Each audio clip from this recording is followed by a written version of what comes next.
Hey, what's going on, ladies and gentlemen? Welcome back. This is Around the VLA, Episode 3. I'm Rob St. Clair, my co-host Vince Zanzuki, live from Phoenix, Arizona, and a special guest this week. Joining the show, Mr. Ryan Bridge, the captain of San Francisco's team SportConX, live from Strike Brewery in San Jose, his very, very cool place of employment. Ryan, what's up, man? Welcome to the show. Hey, thanks a lot for having me, dude. It's great to be here. Appreciate you having me.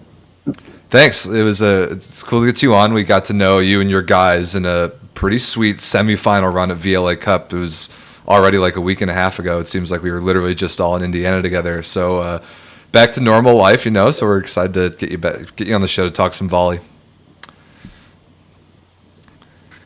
Vince, me too. what do we got? Where do you want to start off? Yeah, so let's talk a little bit about that semifinal run. What key points, highlights, players? I mean, how you guys feeling about that whole run? It was good, man.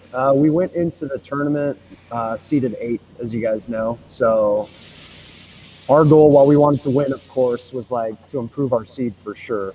We thought that we would be able to upset some teams, and I think we're all pretty stoked that we did that. Day one, we had tough matchups. We had Rising Tide, who we knew was going to be good just based on who they were bringing. Monster middles, like some real big names, national team and current pro players. And then we were really stoked to play the New York Pride guys too, because I'd been watching the NCAA finals and the playoffs leading up to that. So pretty rad to play against Pat Gasman.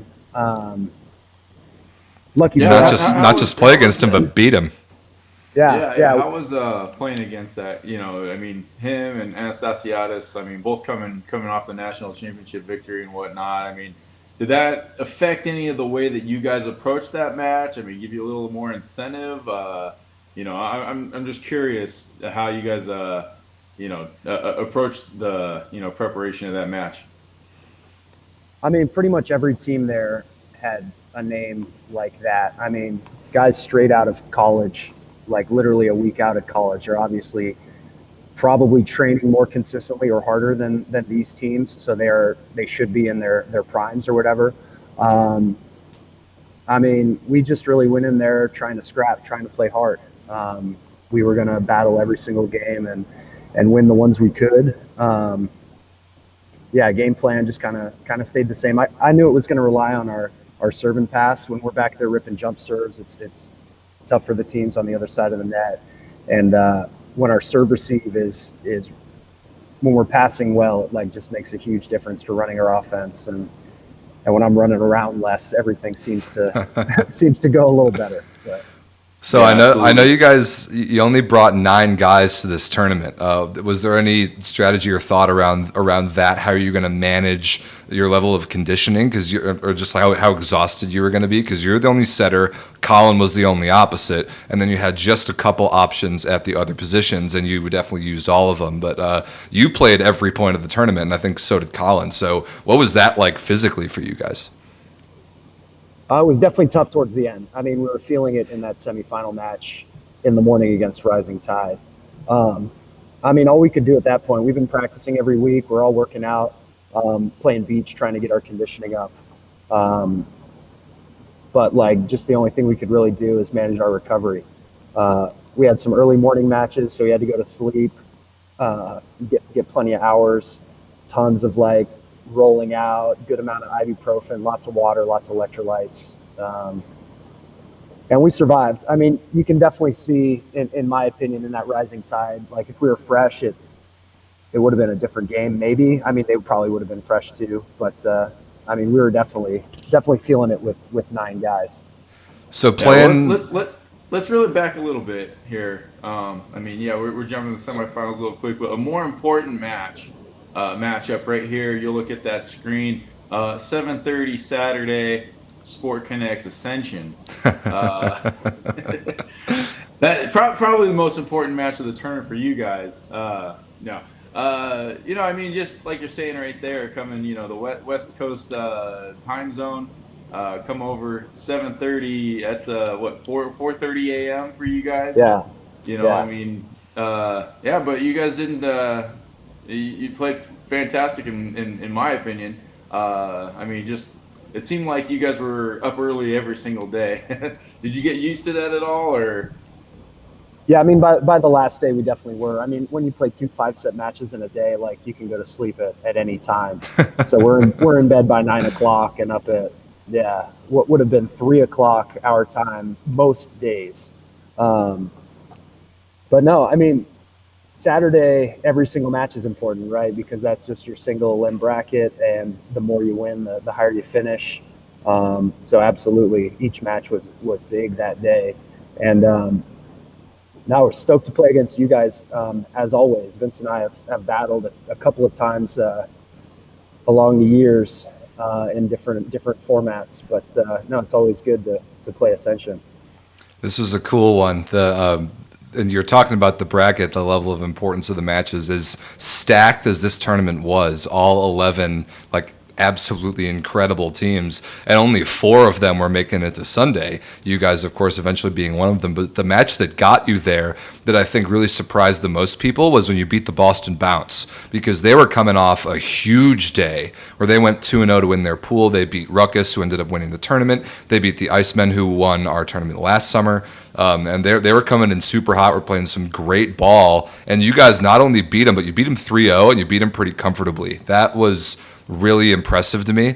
And I want you to try and describe the SportConX style of volleyball if you can, because that whole match, you guys just looked so in your comfort zone, and you could do whatever you wanted. You played with a lot of energy. You were scoring a ton of points on serve in a handful of different ways. So, what was the key to that, and what is your team's style of volleyball, if you could put it into a couple words? I would say we're not a flashy team. Obviously, we lose most hitting line, like exhibitions or whatever. I don't know about that. I don't know. There were some huge teams there, and you see guys just going up and bouncing balls. But our style, I don't know. We're scrappier. We've played together a lot, so like we understand our seams and like what our expectations are for sets, like with each individual hitter. And we just know how to side out. Like we know how to go out there and get points. Right? We had a ton of success against them because when we're in system, we're running the middle or we're running the BIC. Our BIC was super effective this tournament, or we're dishing a ball to Colin, who'll crush one on the op-ed. And then when we're pulled off the net, we had a lot of success just like chipping high hands off the block and getting tools. Like it seemed like our side out percentage was very high. And luckily, like that match in particular, our just serve and serve receive were just like lights out. So it was a really good day for us. That was kind of our case in both matches on Saturday. It just really felt like we were in a groove. Yeah, it was cool to watch. It was very clear based on the eye test how comfortable you guys were, and like we talk about in high level volleyball so much, if you win the serve and pass battle, you're just not going to be stopped in almost every case because all the offenses at this level are so good. So that got you guys to Sunday, excuse me. And now I want to talk about that semifinal a little bit. So the Rising Tide now. Kind of a little budding in-state rivalry, and I like that. You played them twice, and they got you both times, but you took a set off of them in each match on Friday and Sunday when, in that particular set, you guys looked comfortable. You were winning the serve and pass battle. You were playing your style of volleyball, but like you said, they were so deep. They had a lot of bodies to choose from, and that was definitely part of the difference to me on Sunday. So tell me about the semifinal match and just what you're looking forward to in the future against the Rising Tide, because I like that little rivalry developing here. Yeah, we're definitely shouting each other out on Instagram a lot. That's for sure. Oh, it's a great picture. Wait, there's more. This is just some highlights from the Friday Rising Tide match, but keep talking to us. Oh, sure. I mean, Rising Tide, I think, matched up well against us in the middle. Like a lot of the matches, the middles we brought were like fast middles that read well, middles that close well, and just get a lot of touches on blocks. And that upset, like extending rallies upset or like confused a lot of teams. And these guys had middles doing that also were bouncing balls no matter where they were set. So that was definitely a struggle for us. We played different middles Sunday than we did on Friday, right? We played Matt August on Friday, and he wasn't in there on Saturday. So it definitely helped to have some fresh legs in that position. We also faced the UCI outside. I can't remember his name. Kubi, yeah, the French kid. He's awesome. Yeah, no, he's dynamic for sure. He was doing some crazy throw stuff against me that I just couldn't figure out at the net. And I'm like, "Is this okay, ref?" And he's like, "Play on." And I was like, "All right." So, and they were hitting like fast back row attacks from like different positions on the court. We just hadn't seen that yet, and it was pretty effective against us. And in that second match in particular, it felt like our serving was a little bit worse just because they were really ripping jump serves at us. Yeah, fair enough. Those are good matches. I really suggest people go check those out on YouTube. Both matches from Friday and Sunday from SportConX versus the Rising Tide. So put just the whole weekend in perspective a little bit. Looking forward to the future, your VLA debut, outplaying your seed by such an awesome margin and finishing, I mean, tied for third. That's a heck of a weekend. So how does that affect the rest of the season for you guys, as we're hopefully going to get you guys more involved the rest of the summer and in future years? What does that do for SportConX volleyball? I mean, we're stoked. We feel like we have momentum right now. The energy, we had practice yesterday, and the energy is just really good. We have a pretty deep crew to recruit from in this area as the only really NorCal team. So we have a list of 50 guys depending on the day. Wow. Who's going to get in the gym. So I think you'll see a lot of same faces, but we're definitely going to be bringing more than 9 players to the rest of the tournaments. Because we got depth in every position essentially. So I'm just excited to see how all the guys can do when matched up and in these situations. So am I, man. Can you tell us what or where the name SportConX comes from? Because we've gotten that question a bit, or what does this mean? How do you pronounce it? Where does this name come from? So you were telling us that when we were there at the tournament, and it made a lot more sense to me. So let the people know, where does your team name come from? What the heck is SportConX? Sure. So our owner, coach, manager, John Tolentino, owns this company, this app, SportConX, that's going to be launching this summer. It's connects connects with an X for pronunciation. But the idea is it connects pro athletes with fans and gives the opportunity to be a good platform for private online coaching sort of thing. So it's connecting, pro athletes across all sports eventually, but starting with men's pro volleyball, giving an opportunity for additional income for the pros and for that sort of connection that a lot of fans want, a direct one-to-one interaction. So I mean, the team's been around for in some fashion for almost a decade probably. We have a history of playing Stanford every year in a preseason scrimmage. We've hosted professional teams from China the last couple of years when they come through the West Coast for their tour. Sometimes we've been traveling. We've gone to Hawaii, BYU, in the last couple of years. And now with the VLA really taking off, I think we're just going to dedicate our efforts there and keep playing other teams locally, including Menlo, who we've matched up a couple of times with in the last couple months.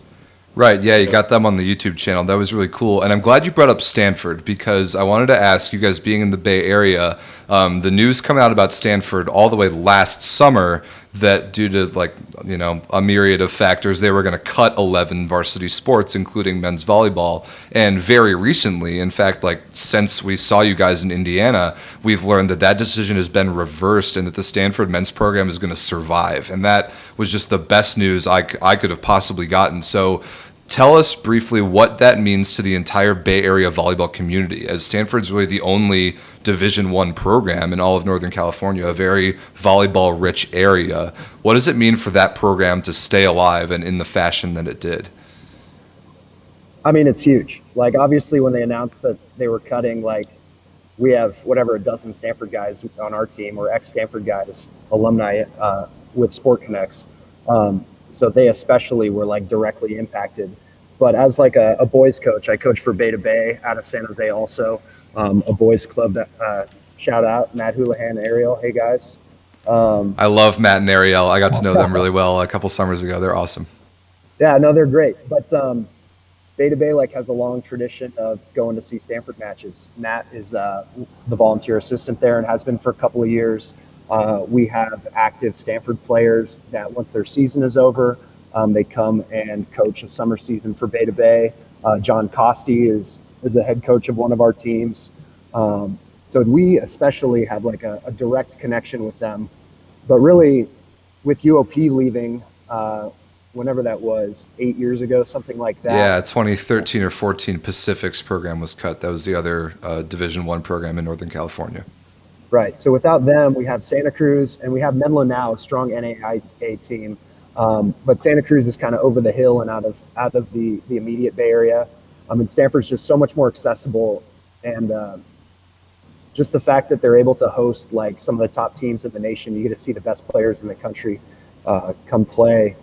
It's just an amazing experience, like for the youth volleyball especially, and then selfishly for us, who's hoping to steal their players as they graduate. Yeah, of course. Yeah. So I mean, Yeah. I'm stoked. I could not be more happy with them coming back. Albeit every men's game I can make next season, they're a blast. Yeah, and obviously, just huge history. Stanford just being one of the icons. I mean, inconceivable to most people that it could even be possible that they could lose their program after the history that they have and the fantastic players that have come out of there. You know, and then obviously we were much rejoicing in the volleyball community when they made the announcement that they, won't be dropping the program. So, I mean, for everyone in the volleyball community is extremely excited that, they're going to continue on. Yeah, that was a big one. So, what do you want to do next, Vince? Well, first, I want to encourage people in the chat, people who are watching, hit us up in the YouTube chat. I'm looking at it. If you've got any questions for us or for Ryan about SportConX, about whatever, throw them in the chat, and we will try and get them answered. One thing that was interesting that we have been learning in the couple days as we've started to really like synthesize the whole VLA Cup weekend and look at it from a high level now is that in matchups between Tier 1 and Tier 2 teams head to head, Tier 1's record is 10-8 in matches against Tier 2 teams. And that being so close, I thought that was a really interesting thing just for how the league is growing in this Tier 2 model that we've talked about a lot. And so obviously Ruckus, a Tier 2 winning the tournament, and SportConX, Ryan's guys, a Tier 2 team making it to the Final Four. So I don't know if either of you guys had any strong takes about that as a level of competition-based thing for the VLA Cup weekend. I think that the biggest take I could create, I guess, or from observation, whatnot, and we've been talking about this as the VLA has gone on for a while now. Just being the original 5 teams and whatnot between Ascension, Rising Tide, Pineapple, LVC, and Iceman. It's not like we ever thought to ourselves, there's only 5 teams out in the United States that can compete at this level. We knew that from the beginning. The biggest question was, how do we incorporate these teams into the league? How do we get them there? And the thing is that we also ask ourselves, not just who talent-wise can compete, but also who is willing to take on the I guess the struggles of traveling and competing on a monthly or even weekly level, where we have to travel to Indiana one week, Chicago the next week. You got to go to Buffalo. You got to there's all these different locations that you got to be at to compete at, and it's not just for the rec team. It's not even just for the high-level AA team. It's for the teams that are trying to compete on a professional platform. And so us as the VLA putting together the VLA Cup and basically looking, okay, who wants to compete here? Can you compete here? And then can you compete on the next level? Everyone can come and put together a team for a tournament, but can someone put together a team for an entire season? And that's one of the things that excites us about SportConX, Ruckus. Some of these teams, Boston Bounce particularly, who's already played. This was their second event. Just getting these programs together so that they can compete, and then on top of that, continue to compete at a high level, and not just have that one showcase for the one tournament, and then then they kind of fade away and then show up again sometime next year. So that was kind of the thing that we are interested in seeing is who that can maintain that travel, and and so that's where we kind of look at SportConX as one of those teams. Totally, and the performance on the court was obviously worthy as well. So, Ryan, what was your take on just the level of volleyball and the style of the event, just the vibe in the gym for 3 days, like 11 crazy good teams top to bottom? Your thoughts as just kind of the captain of your organization moving forward with the league? Yeah, I mean, I'm used to seeing that level like at USA Volleyball Nationals or something like that in the open division, right? That's kind of the only time that number of teams can get together and compete in like one division over one weekend. And so, I don't know, it was a new twist kind of to see only those teams in the gym. The vibe was definitely a little more serious. It felt a little more professional, right? You have a lot of the same guys, but instead of taking this as a vacation, they're taking it like way more seriously and truly trying to win and committing the weekend the whole time to winning. But no, great tournament. It was my first time at the Ball Sports Complex. Really a treat to meet and chat with Lloyd Ball, and just meeting you guys and connecting with everybody was really, really a highlight for me. Yeah, we got a lot of very, very cool people in the building that weekend. It was a blast, as it always is. Yeah, and then also what Ryan just pointed out, the focus of this event, as much as we did want teams to go and enjoy themselves and compete, we wanted teams to maintain the focus of this is a professional level event, and the goal is to win. Even the consolation matches and stuff, where all those matches matter. Great point. And the way our format works, every single match matters, which is why there's a relevance to them. And so even though a team may have lost in the bracket, there's still something to earn outside of that. It may not be the grand prize of the championship, but every team needs to, particularly the tier 2 teams, need to basically earn those victories to go for their record and their VLA ranking. So it was definitely a different mindset. I know that playing on USV Nationals, I've been in both brackets where I've been competing in the gold bracket. Then I've been in some where I haven't, I'm looking at maybe the flight division. And, then it becomes a little bit more of a party time where just even the match, the Team Pineapple bounce match going 5, that could have easily turned into a let's just have some fun and, let's, whatever. They definitely brought it both times, both teams with something to prove, and it showed with a fantastic finish. So I think that exactly how Ryan put it, definitely a much more focused group of teams, and the environment itself definitely seemed a lot more serious than a USAV Nationals would have been. Yeah, it's a great point. And that was our goal, like Vince said, going into the event, and definitely mission accomplished. The level of play spoke for itself in that regard. And even just the schedules that Ryan's team and so many others had to deal with put a lot of demand on how they were going to prepare themselves physically and just schedule their weekends around really taking the physical preparation and being there for the matches to compete seriously. And that worked out phenomenally well, I thought. So a good question from Kevin in the chat. We'll get to it in a little bit, but I want to move on to our question of the week, which I think is cool, with 2 of the 3 of us here being pretty good high-level setters, and that obviously not being me, but I would like to think I know a good setter when I see one. So the question is, who was the best setter in this tournament, in your opinion, that did not make the all-tournament team? So we talked to Joe Kawiakamoa on the show last week. He was the MVP of the event and was just absolutely phenomenal. I think he was clearly the best setter in the tournament and probably the best player in the tournament.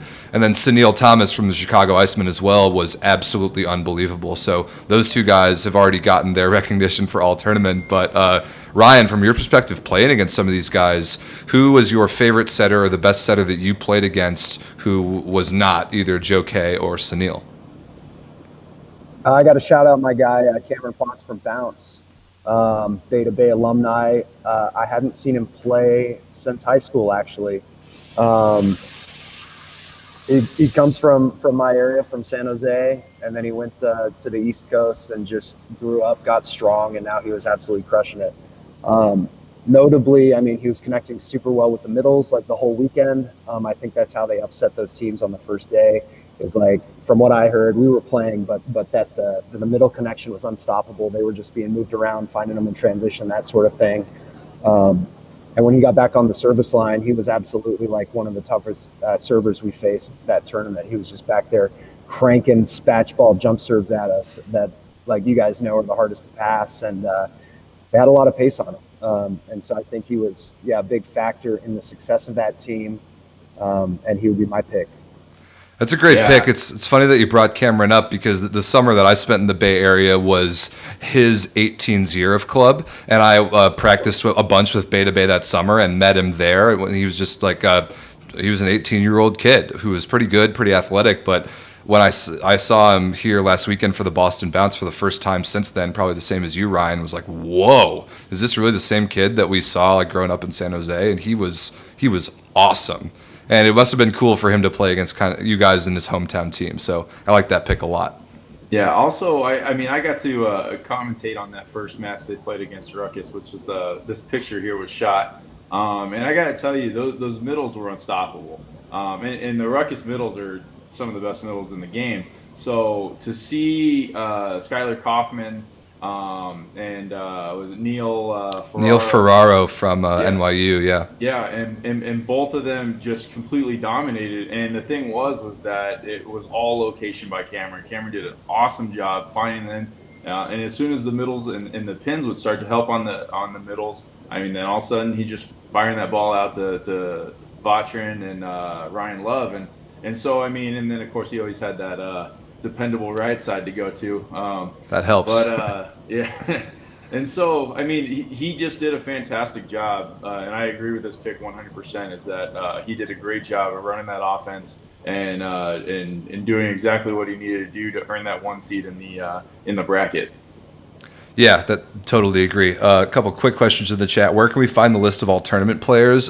We announced it before the finals, but really quickly, Joe Kawiakamoa, Sunil Thomas, Colin Hackworth from SportConX. Let's see, Michael Wexter, Chris Johnson from Rising Tide, Aaron Kuby from Rising Tide, Raymond Barsimian from Rising Tide, and then Garrett Como, libero from Ruckus. I think that was it. I think I got everyone, but we will have some more features on the all-tournament team coming up in the next few weeks.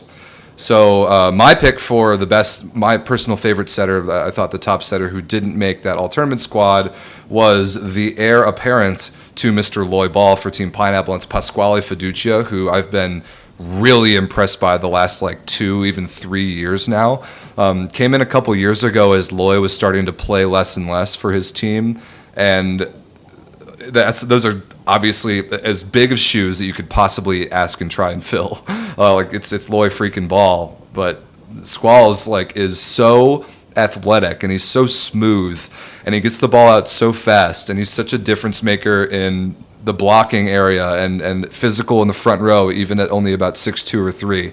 And the offense that he runs and the way that he's been able to absorb information from Loy already has been really impressive to me. And as Pineapple turns over in age, and they played some really good ball this past weekend, but they obviously have their sights set higher than losing in the quarterfinals. So as they continue this turnover period and get some more young pieces, Pasquale is the absolute perfect guy to build around for them. I love his game. I love his ease of connection. I love his demeanor on the court, and I just think he's a baller. I think he played great this weekend. So that's my pick for my personal favorite setter who didn't make all tournament team, with a special shout out to Nick Drucker from LVC's B team, Legion Black. He was awesome too. Yeah. Back on Pasquale, not that Drucker didn't have a good first match against some team from Arizona, but Pasquale, he, last summer, there was a lot of connection issues I saw with him in the squad. And then coming into this season, you just saw him take a more leadership role as competing against the LVC team in Fort Wayne, and then on top of that, coming into this weekend or 2 weeks ago, you just see a different player. I mean, obviously very athletic. The guy can block a ball. He can set anything. He's incredibly fast. But I think the biggest thing he's starting to harness is the leadership role with Team Pineapple. And with that development, is going to become a much more dangerous Team Pineapple. Great point. So, Vince, who is your setter pick for non-all tournament setters? Who's your favorite to watch? Non-all tournament. All right. So, if you want to pop up that picture right there. Boom. Ryan Bridge. Surprise. Oh man, look at that hat. Oh yeah. Yeah. That's an MVP hat. Good picture. Yeah. MVP. Send me that picture, please. Can do. We got you. Yeah, I got to experience the power stroke of of Ryan Bridge in that first round of the playoffs, and then getting to watch him a little bit, and he, Ryan, you ran a great offense in just keeping your team just the flow going. And I can't really say enough about how your connection with the team really made the whole SportConX team operate. And you had at times where especially in tougher matches, the passing would get something shaky and whatnot, and you did a good job of just calming the group down, making the smart play. Obviously, the smart play typically going back to Hatworth. And and this the connection that you had with the group, I couldn't say enough about it. So completely coincidental that you were on the show but with this question. But yeah, that definitely my shout out to best setter non-all tournament team, Ryan Bridge. Yeah, Ryan, I thought you were awesome, man. The impact that you have on your team isn't going to show up in a stat sheet necessarily. It's not like the flashiest style of the setter position, but I thought you bettered the ball every time you touched it, as well as anybody in that tournament. Like out of system situations, just throwing up a good, hittable, very consistent ball and a level-headed personality to the team. It was awesome, really fun to watch, and obviously that's your team, it's your offense all weekend, and the only setter on the roster, and they certainly didn't need anybody else at that spot. So well done, dude. You were fun to watch. Thanks, guys. I appreciate it a lot. It's easy when you're just playing volleyball with your friends, right? I've been playing with these guys for years, and this team especially, seemed to peak or at least come all together at this tournament, and it was easy. It felt good. It felt real. So. That's what's cool about a lot of the teams is that they go back so many years. It's not just like they're being, most of them anyway, not just being put together for this season or this tournament. Like you guys, you mentioned earlier, SportConX has been around in some capacity for 5, 6, 8 or so years. It's awesome, and you can tell based on watching you guys play. That's really cool. All right, Vince, what do we got next? Top plays? Is it time? Time for some highlights? It's time for top plays, yeah. Sweet. So let's start it off with this one from Ryan and his guys. So got to shout out Colin Hackworth, the SportConX opposite, who was just a monster this weekend. And I was learning a little bit about Colin, talking to some of his collegiate teammates from Lindenwood who play for the Icemen. So Overby, Scott Sawicki, Chris Cox, like Colin's buddies from college. And I didn't know that much about him, but he seems like one of those guys, as really with a lot of the Lindenwood guys that I just mentioned, who after college continued to get so much better. And it seems to me that when Colin went overseas, he played in Greece and Czech Republic, I believe, that he came back at the end of his career and was just an absolute monster on the right side. And just based on the eye test right away, like you can see this swing just like straight down, like 3-meter line, sharp cross through a seam in the block. Like that's not even the coolest thing he did all weekend because of how he was able to score on high balls. I was really impressed. Yeah, this was swing one, I think, for him in the tournament. Oh, for real? Oh, wow. Yeah, I think that was the you see back there 3-2. And I mean, just clearly sending him a message right away that he's a force to be reckoned with in this tournament. And yeah, he crushed this one, but obviously the tougher ones were the ones that he's ripping over your blockers. And I saw him go OT on outside hitters, at 6'4", 6'5" outside hitters with a 6'1" libero behind him, and still hitting that deep line, and it's just an unstoppable player. And so, and definitely a huge asset to SportConX. But on top of that, a great face to the future of this league. How much fun is he to set, Ryan? Be serious. I mean, it's great. You just chuck a ball high and tight, and like worst case, he's going high hands. Like best case, he's literally going over the block. No, I mean he's 6'9". He's super athletic. He jumps well. He just plays the game a little bit bigger than most people that you see on the court. Like even in this gym, there was like no real outside that it felt like, I don't know, he didn't match up well against. That's well said. Super great guy too. Really like getting to know Colin throughout the tournament. So let's check out this one. And this is from the finals from Ruckus and Rising Tide.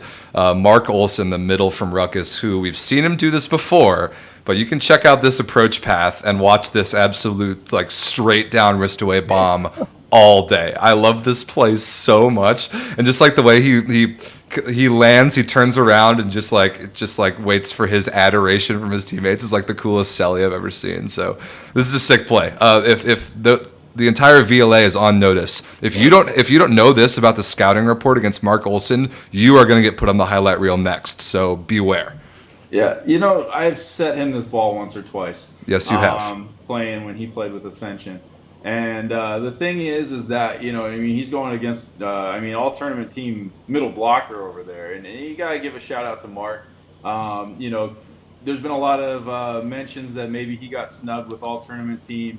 My only response to that is, who of Como, Wexter, and obviously Kaliakamoa, who do you switch out? Fantastic. Right. All 7 guys could have been all tournament team and all, But, here's Olsen. Olsen, played at UVU. He never went overseas, no national team experience, and it's that type of player that can do something like this. That unrefinement, learning that goofy foot approach first, he can make this play happen. And then nothing against Chris Johnson, one of the best blockers out there. You got burned.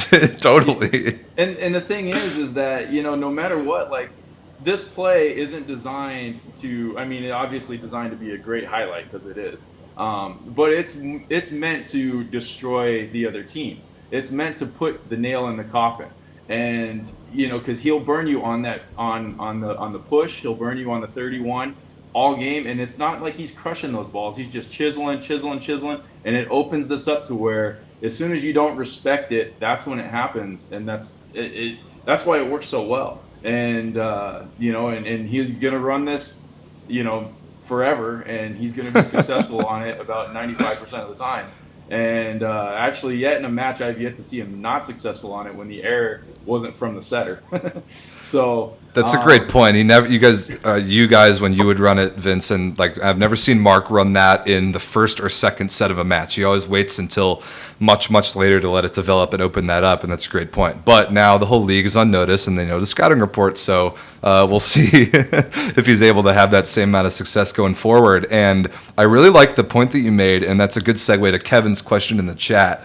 Thoughts on how there's a huge diversity in the background of players from each team in the VLA Cup, NAIA D3, D2 college club, not just D1 level players, guys that played Division I in college. And I like that question a lot because Mark Olsen, one of those guys, club player from Utah Valley, Ryan Bridge, one of those guys, club player from UC San Diego. I played college club. Vince played a year at Santa Monica. Like, it's not all about the big name Division I programs in the VLA in general, and it doesn't take that necessarily to be one of the best players in the league. So I thought that's really cool. Olsen is a great example of that. Ryan, what's your take on this, being a college club guy and getting to play this high level of volleyball with people from very, very different volleyball backgrounds? I mean, it's awesome. Like the fact that there's an opportunity for people like me, even who played, I mean, high level college club versus the D1. Um, I mean, I know physically a lot of people are peaking in their late 20s, and a lot of people burn out from NCAA volleyball. Right? They go through that 4 year system, and then they're over volleyball. It's just been too much of a grind. So it just opens up opportunities for other people.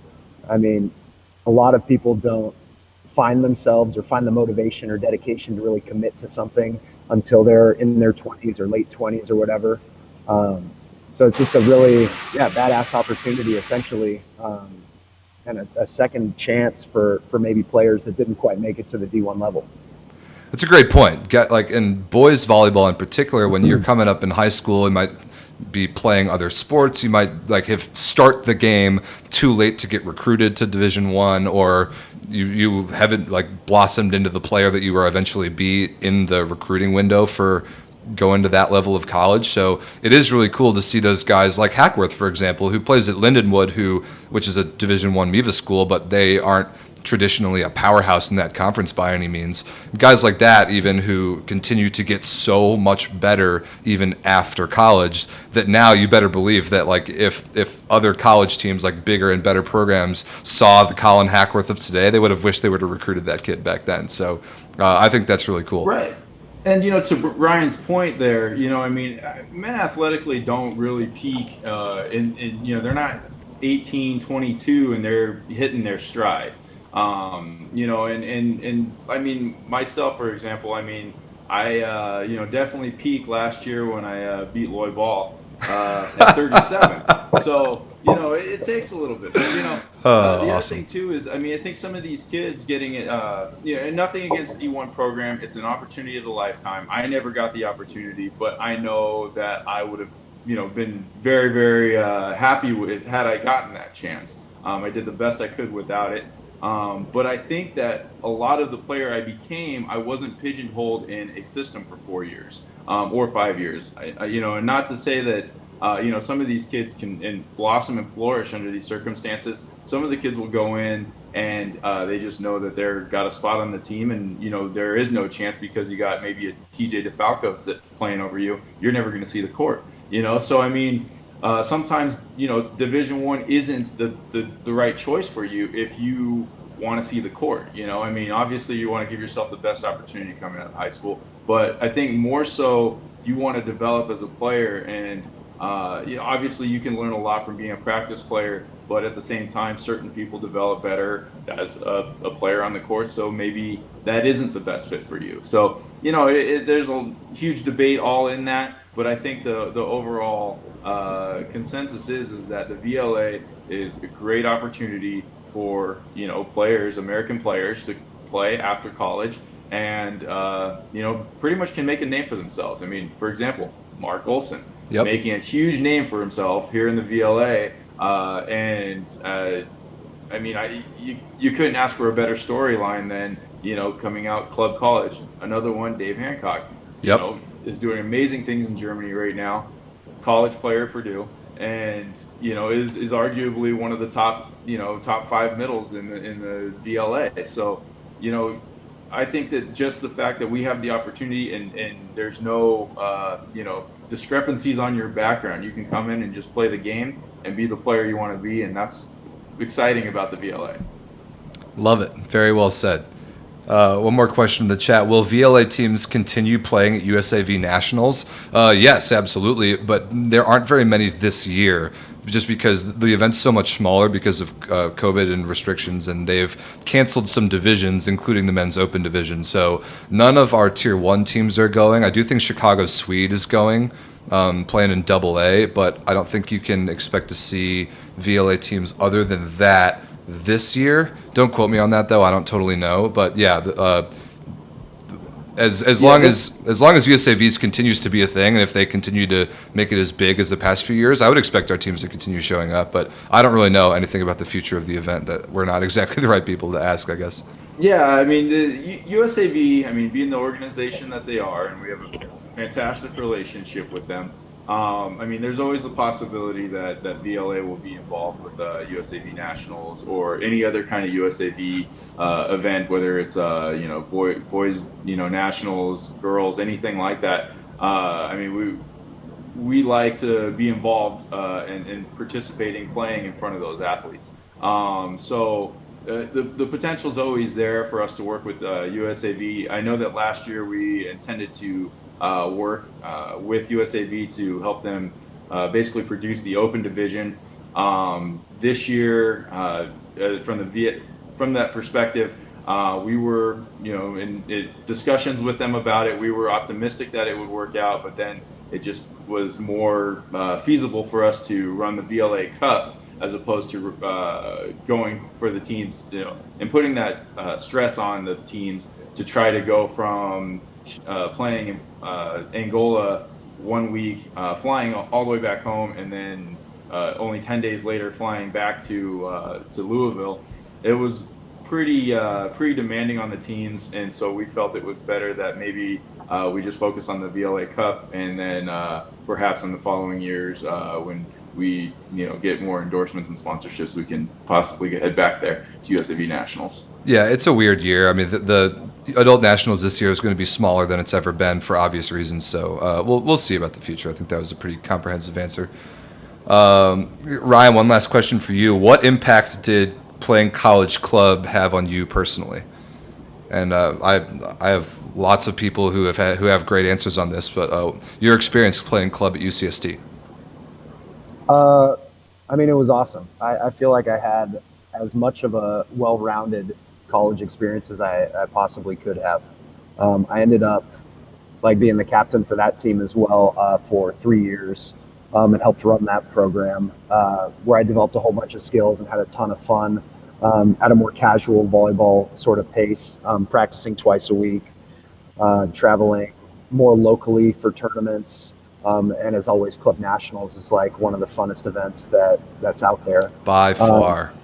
Yeah, no, it's a blast. And I went, I think 5 times. I mean, I stayed at UCSD for 5 years. No, I was able to double major. I joined a fraternity. No, I did a little bit everything at UCSD. And just from my experience, it's not easy to do that and to really balance everything if you're playing on the NCAA team. Or it's harder anyway. But I feel like I had just a really good balance. And I mean, a lot of the people on my team are my friends to this day, some of my best friends. So I got some lifelong connections and just love the program. We went back last year for a little alumni match, and I'm hoping that becomes a tradition. I'd love to do that every year, an excuse to go back down to San Diego. Yeah, I have a very similar experience. I played 5 years of college club at Purdue. It was my favorite part of college for sure. That the pace of volleyball that was very high level, very competitive, but didn't get in the way so much of the other things I wanted to do in college.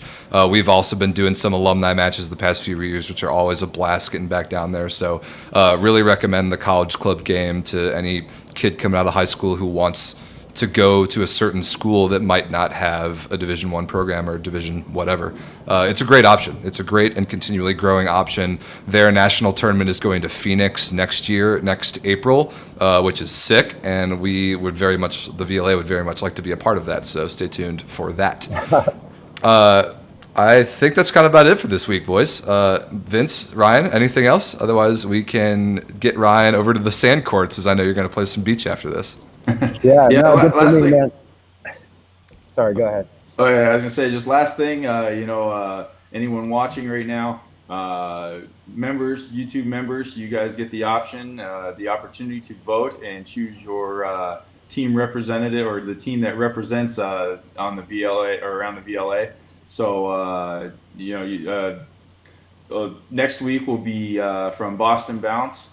And then go ahead and jump on there and vote before next week for who you'd like to see the following week. So just want to shout out to our YouTube members. Stay active and let us know what you guys think. We want to get you guys involved as much as possible in the VLA. Yeah, great point. We'll get a members poll out there on the YouTube channel for who you want to see next on Around the VLA. And until then, we will see you guys next Monday, same time, same place. Vince, good to see you, man. Thanks for hopping on. Ryan, you're awesome. Thanks for sharing everything, and thanks for being a part of the league, man. We're stoked to have you. Thanks for having me, guys. It All was a right, blast. guys. All right, guys. Take care, gentlemen. Thanks for joining. See you next week.